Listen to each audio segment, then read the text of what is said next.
different, perhaps, paradigms or theoretical. Like one of the shifts the book is doing and the heuristic is doing is to shift emphasis from curriculum as prescribed and materialized in some kind of documentation, usually, into what is made and remade during practice between actors, including materials, but not only reducing curriculum to those, which then opens up the possibilities of understanding how much more complex things are in schools and classrooms and beyond those. Because you were talking today about life histories yes. of teachers, and there are other conceptions like the lived experience of teachers and students within a curriculum making kind of context. And that's more like a North American kind of conception, but that is also interesting. Yeah, there's also a strong German tradition for that hermeneutics, and I mean this kind of oral history and so on. But yeah, in curriculum studies, it has a very North American turn to it. Yeah, I think one of the things that I think is a particular problem in policy, and to some extent in the way curriculum is practiced as well, in settings like schools, is this linear view of curriculum as somehow being produced as a product and then delivered. The language of delivery is really problematic in my view. And it was interesting listening to Conall O'Brien talking about this today in relation to Ireland. He was saying that, you know, one of his challenges as someone working with schools is to get teachers to think differently about curriculum, to conceptualise curriculum in different ways. And what we try to do with this book is to present a social practice view of curriculum. So it isn't about this sort of product delivery, product placement almost, where you uncritically take somebody else's product, put it into place. I use a slide which some of you will have seen showing a group of teachers putting a computer into a turkey. That really is a very reductive way of looking at curriculum making. So this notion that we generate ideas, we produce frameworks that exemplify those ideas that are workable as documents, as artifacts that then teachers can interpret, translate, mediate, etc. For their own settings. That's really important, I think, to the conception of curriculum making in the book. Which also says things about professionalism and how teachers are considered professionals. Because if it's a top-down delivery understanding of curriculum, then by implication, the teacher is a sort of a limited, reduced to a technician, without underestimating technicians, in the sense, in the narrow sense of not being allowed or able to interpret, adapt, enrich that macro curriculum to a situated context, which is much more complex and is not replicable. Even though there are patterns and similarities, it's not replicable from one school or one classroom to the next.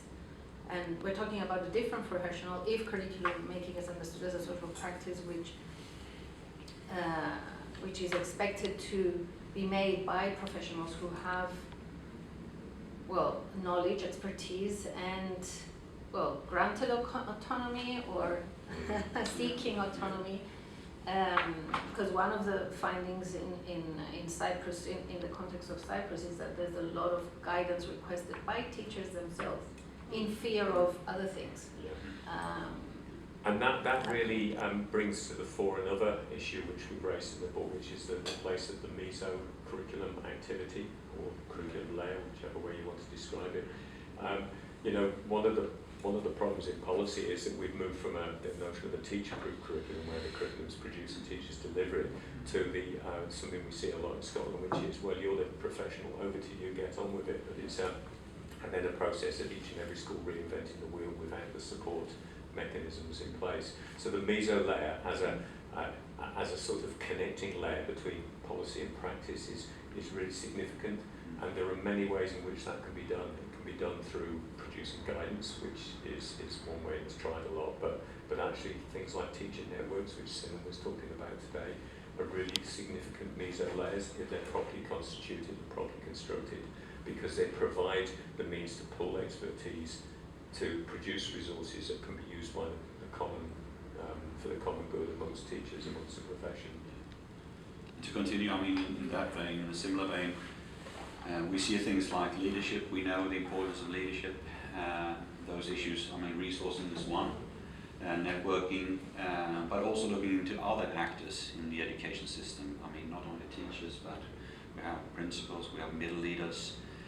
And I guess that was also one thing that we learned from this book, that once we start finding this, I mean, the meso layers seem to be something kind of been so very much explored, but something's going on. So I think myself, which I've pursued, and I know others have done since making this book, is that looking into those processes, especially since I've also been into school development and so on.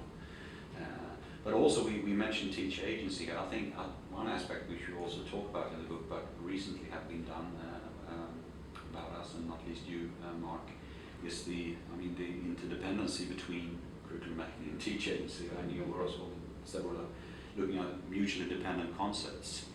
And I mean, not shuffling away all the cards in the deck, but I mean, we see all these different connections emerge, and that has also been very fruitful. I mean, a lot of things have come out of this book. And so we just published a chapter in the Elsevier Encyclopedia which links these two concepts together, and really looking at how teacher agency as something which is inherently good if you want high capacity teachers who have the right resources to work, how that can be developed through curriculum making. You know, there's good examples in the Welsh context, for example, where, you know, just the very act of involving teachers in designing, writing curriculum documents, supporting colleagues actually builds capacity in the system to do that. But at the same time, you know, teacher agency is required for effective curriculum making. You know, if you tie the teachers' hands behind their backs, deny them resources, deny them the knowledge they need, then you'll get impoverished curriculum making. It's a strong strand actually in curriculum studies, how curriculum development with and for teachers is a form of professional development, and you can't have, it's like very cyclical and dynamic. And I think one of the questions in the morning, I think, was from Connie, is why was curriculum created in the first place, or something like that? And I said, and I was like, well, there's, it was someone in the group, and I was like, well, there's good news and bad news, in the sense that it is about regulating. Actually, it was launched as a way of regulating, counting teachers' work, right? And regulating how they would be, how much labor they would put, and how we can structure that and measure it and count it. And of course, how we shape children in future, present and future generations.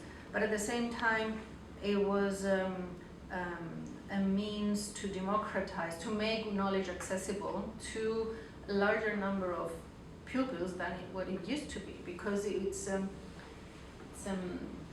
schooling is a sort of a modern invention, but systematic education for very specific groups of people was available much longer. So yeah, it's what we see also with the literature and teacher professionalism. It's both, curriculum can be both regulative and constricting, and limiting teachers or making them feel limited. But it can also be enriching and supportive and enabling and facilitative and inspiring to do things in classrooms that otherwise wouldn't occur. But there are no shortcuts. I mean, in terms of policy, unfortunately, curriculum is so often used as a shortcut to change. If we change the curriculum, then this and this will happen. And the world doesn't work that way. Not the social world, not the world of education. And yeah, there's no shortcut to building capacity for and with teachers. And I would argue that curriculum regulation is actually an essential precursor to teacher agency anyway. You know, we've seen systems where there's some work done in the Netherlands recently about the curriculum where it's been handed back to teachers, and actually teachers are all adrift. They haven't got the scaffolding they need to make curriculum. So good regulation is important, but it does raise the question of what sort of regulation do we have? And the fashion currently is to frame everything as outcomes and then measure the results of those outcomes. which creates performativity and actually limits agency, I would argue. So we have to ask the question, what sort of regulation do we need that facilitates and enriches, to use the terminology that the staff religious use, but provides that scaffolding that's required for teachers to achieve agency as curriculum makers. Going also to teacher education, I mean just initial teacher education. Do they have courses on curriculum development, curriculum making, curriculum theory, or not? It's a big question. Connie, you had a question? Yes, I would